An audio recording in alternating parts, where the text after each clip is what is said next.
Welcome to the Prosper Project, the show that helps entrepreneurs build brands that impact the world and the bottom line. We know that success doesn't come in a one-size-fits-all package. That's why we're bringing you adaptable marketing strategies along with valuable insights from inspiring changemakers, firebrands, and visionaries. I'm Lorraine Sugart, founder of the disruptive brand agency Prosper for Purpose. Now for this week's episode.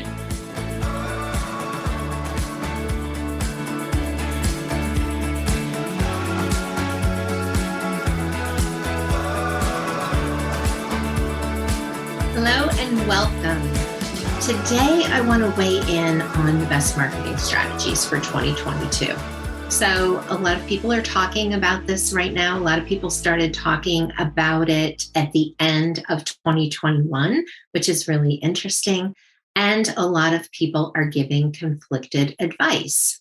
So there's a lot of good information out there for you to choose from, but you probably have already realized that not all the experts agree with each other. It would be so much simpler if they did, wouldn't it? So what I want to say to you today, before I give you my 3 top organic strategies, so organic means non-paid, is I want you to start by thinking about your goals for 2022. What do you want to accomplish this year? How do you want to grow? What does that look like for you? For some people, there's a direct monetary value for how they want to grow. For other people, it's, I want to reach, 5,000 people with this message, and I want to bring them into my circle of influence, or I want to build a business that enables me to take a month off twice or 3 times a year. So thinking about that and then kind of breaking it down into, okay, so what are the objectives, the measurable objectives that I need to hit in order for this to be possible for me? And then once you map that out, kind of your strategic approach for 2022, then it's time to look at how you market to hit those objectives and ultimately your goal. So then you want to also think about where the people are that you're going to reach and how you want to reach out to them. So again, always beginning with the end in mind. And also, as I've mentioned so many times before, there is no one size fits all business. There is no one size fits all, marketing approach. There just isn't. So what you want to do when you're following experts in different fields, including listening to me, is you want to take what you can that feels right for you and your business, and then disregard the rest. It may be not meant for you. It may be meant for someone else. So I hope that that's a good framework to go into the conversation today. What I will tell you is that there is going to be a lot more focus on organic strategies. So I'm not saying that advertising isn't still important. And if you're doing social media promotions and putting money behind paid ads, I'm not saying not to do that. But what I am saying is that we have found time and time again that those things are unreliable. What worked last year won't work this year. What worked 6 months ago isn't working now. So what are some of the things that you can do that may be more timeless? And timeless is relative, of course. So timeless might be it works for 6 months, or it works for this year, or it may work for a few years, as in one of the examples I'm going to give you. So just really putting your plan in place, but then also identifying, okay, so I have this goal, I have these measurable objectives that I'm going to hit to get me further to my goals. But then monitoring, am I on track? Am I meeting those objectives? And if not, what needs to change so that I can? So hopefully this is making sense as you're listening to me and following along. So again, it comes back to, if I want to have more impact, if I want to make more money, how do I reach more of my ideal clients or customers. And that comes through raising your visibility, raising your inbound marketing, just helping people find you better, but also, most importantly, helping the right people find you. So that's what I want to talk a little bit about. So I am going to give you my top three or three best marketing strategies for 2022. And again, these are the ones that I will be using with Team Prosper to promote our services, our new course, which is called Profitable Publicity, and anything else that we're doing this year. These are the kind of the methodologies that we're zeroing in on.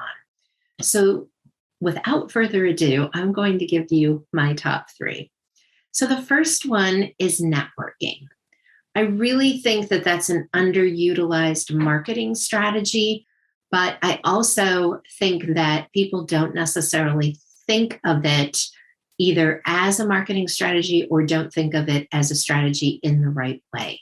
So networking is like public relations about building mutually beneficial relationships. So it's not like you show up at a party and you're looking for, when we used to go to parties, right? It's not like you're showing up somewhere and taking your business cards and trying to meet as many people as possible and saying, hi, I'm Lorraine. I do public relations and brand narrative. Here's my card, and move on to the next person. And yet, when we network online, a lot of people do that, right? And so there is a right way to network and there's a wrong way to network.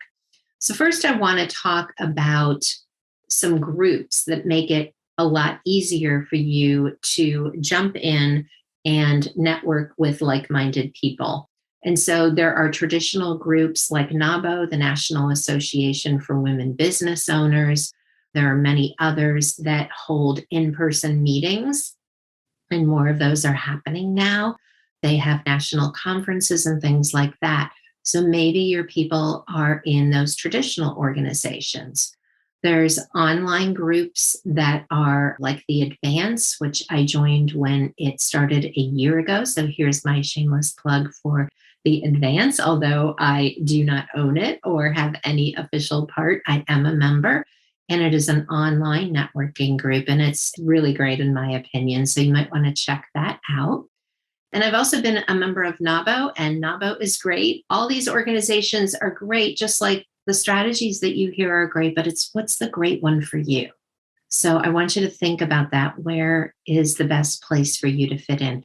And then there's groups like Elevate, which are kind of a hybrid. So Elevate does have local chapters, but they aren't as widespread as NABO is. So, for example, I'm here in Cleveland, Ohio. There is no local Elevate. I think the closest, maybe, I don't know if it's Cincinnati, Detroit, something like that.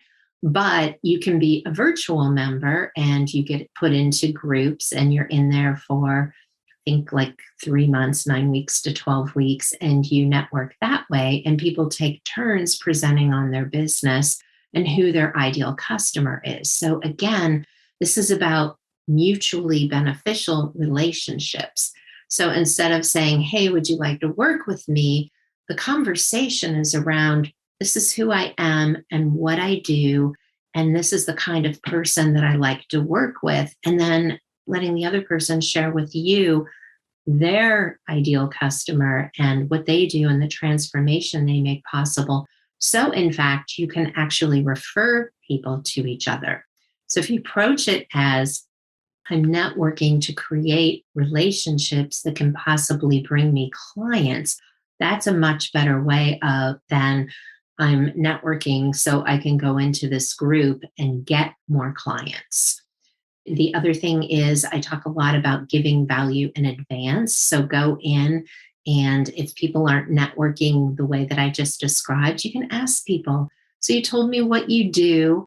Tell me a little bit about who your perfect client is so that I might be able to refer people to you. So you open that, and then in the spirit of reciprocity, they're going to ask the same of you, or you're just going to tell them in return. So to me, that is a much kinder and actually more effective way to network. The other thing that you can do through networking to kind of take it to that next level is you can do social media exchanges. If someone has a Facebook group and you have a Facebook group, you could be guest speakers in each other's groups. You could do a podcast exchange where you guest on each other's podcasts. Again, if there's a fit with the audience, right? You only want to do it if you can add value to their audience and they can add value to yours. And then there's also things like Instagram lives or, Facebook lives, where maybe you go live together and you stream to both your audiences simultaneously. So these are several ways that you can network as a way to increase your visibility and put you in front of new ideal prospects. The second category, and don't cringe when I say this, because this is a really good one, is long form content. So what is long form content? Long form content is traditionally things like blogs or digital products or even publishing a book that serves as a lead magnet or lead magnets for your business. And this works really well because in the old blogs of 400 to 600 words, you didn't really have the space to go deep into a topic. But if you go 800 to 1,200 words or 1,500 words, or if you're writing a book, maybe 10,000 words, you can cover a lot of ground in a way that makes people want to know more, right? So we're not solving every aspect of every issue that you might cover through your services or your courses or your programs. What we're doing is we're giving them enough information that the reader feels like they have something that they can take and implement right away. So we call it low-hanging fruit or an easy first win. But then they want to learn more. It's like, oh gosh, I got this. It was great. I implemented it. What else can I learn from this person? So those are really great ways of thinking about your long form content. To anyone who thinks blogging is dead or that it is declining in popularity, you would be amazed to know, I wrote the stat down, that there are about 400 million internet users who are reading 20 billion blogs per month. So we still love our blogs. We do. People want to read blogs that have value, though. So look at your length, look at what you're saying, and think about how you can provide more value to the people who read your blogs, buy your digital products, or if you are all for writing your book in 2022, I strongly encourage you. That is another great way. So long form content can also be in terms of video. And one of the great things about video is, just like today, I'm recording this on video. I can take the audio, I can create sound bites, I can put it on my podcast, I can do a lot of other things with this content. So video gives you another way to multi-purpose things. I could also, after this, upload my video to a resource like rev.com, and they would translate all my audio, and then I could publish it as a blog. So these things work really well together.